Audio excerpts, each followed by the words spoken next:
every morning with drive. Being on the grind, know I had to survive. We had to win. Started from the dirt and the rubble.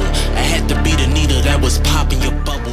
Hello and welcome into the Rookie Prospect Profile Series. This is a Zilla Fantasy Elite production. Today we're going to be looking at tight end AJ Barner within the tight end rookie machine learning models. Will AJ Barner be a fantasy gem or a mere afterthought in the tight end land? Our machine learning models have the answers. Don't miss the reveal of their secrets. AJ Barner comes into the league drafted in the 4th round, pick number 121 overall by the Seattle Seahawks. Comes in at 6'6", 251 pounds, ran a 4.84 in the 40, which isn't super great. Agility scores were pretty solid. 34.5-inch vertical jump also, average there. Hand size at 9 is pretty small, especially for a tight end there. College dominator rating at 4.3 and college target share at 8.1%. Also not very good. So what will the machine learning models think? Let's dive into the year one numbers for AJ Barner. And as you could expect, based off of what I had told you earlier, we have 12 tight ends in this particular draft class that we are putting through the model. He is coming in with the 11th best mean and median score in the class. So poor here, one of the worst in the class, only one worse than him for the average scores there.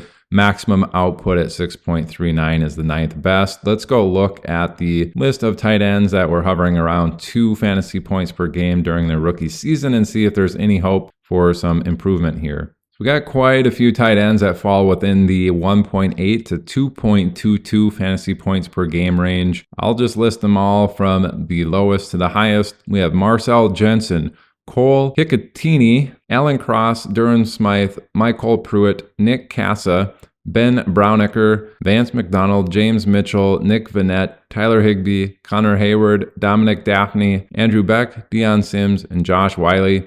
I think the only one that you'd be interested in here for any sort of fantasy purposes would be Tyler Higbee in his season. We also had Vance McDonald at one point be semi-relevant, but yeah, this is not a good list of characters to be associated with.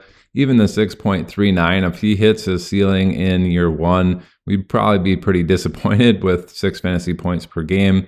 Does still have Noah Fant to contend with over there. But in between 6.2 and 6.5, we have quite a few tight ends in their rookie season. That's Joseph Faria, Brevin Jordan, Foster Moreau, Daniel Bellinger, Ricky Seals-Jones, Michael Rivera, Tyler Eifert, Jace Amaro, and Dallas Goedert in their rookie seasons. All hit that 6.2 to 6.5 fantasy points per game range, which is where AJ Barner's ceiling is in year one.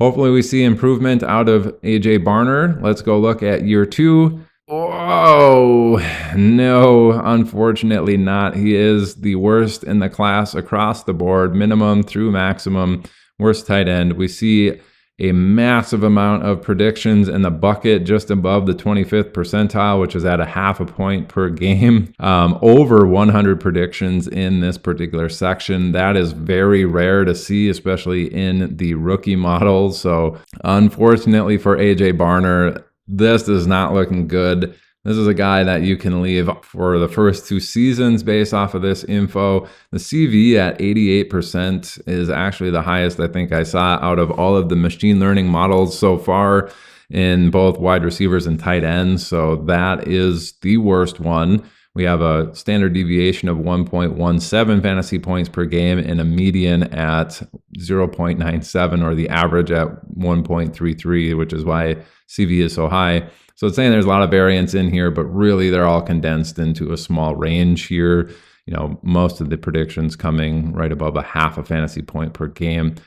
Scared to even look at the list of players that hit this. I'm sure it is some of the worst names if we've even heard of them. These guys are all in between 0.76 and 1.4 fantasy points per game in their second season. Tegan Quitoriano, Vance McDonald, we see again, Peyton Hendershot, Trey McKitty, Asante Cleveland, Ryan Malik, Anthony Auclair, and Durham Smythe.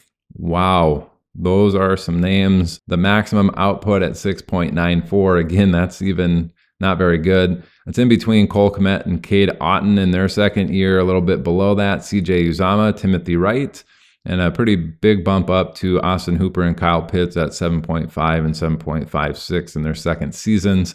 Again, that's if he hits his ceiling, which on the Seahawks, who knows? That doesn't look like a realistic opportunity with 3 good wide receivers there this season and Noah Fant, projecting that the machine learning model is pretty accurate here in terms of what his first 2 seasons look like. Let's bump into year 3, see if we see any improvement. And we do. He gets up to the 3.5 range, a little bit above 3 for the mean and median here, but it's the 11th best in the class, maximum output at 8.01. Again, the 11th best in the class. Not particularly great. CV above 30%. Not too bad there, but also not super confident in terms of the variation here in his output. But let's go look. 3.5 range for year 3. Who is hitting that? This is beginning to be a really bad profile. So in between about 3.2 and 3.8, we have Nick Boyle, Jack Doyle, Luke Wilson, Jeremy Sprinkle, Harrison Bryant, Brevin Jordan, Seth the Valve, Tommy Tremble, and Austin Seferian-Jenkins in their 3rd season. That maximum output at 8.01. If he hits a ceiling, we're looking at Kyle Pitts, 8.08 in his 3rd season, which was last year. Gerald Everett, 7.5. Jake Stoneburner, 7.2. And Tyler Croft, 8.3. Jawan Johnson, 8.43 in their 3rd seasons in the league. Again, profile not that great. Let's go look at year 4. Hopefully AJ Barner can have a late breakout. We do see him improve at least up to 4 fantasy points per game for the mean and median. Maximum output 11.32 is the 10th best in the class. Mean and median are the 9th best in the class. So we see AJ Barner here, one of the worst tight ends that we have in this particular 2024 class. But let's go look at the names to give you an idea of how bad he could be.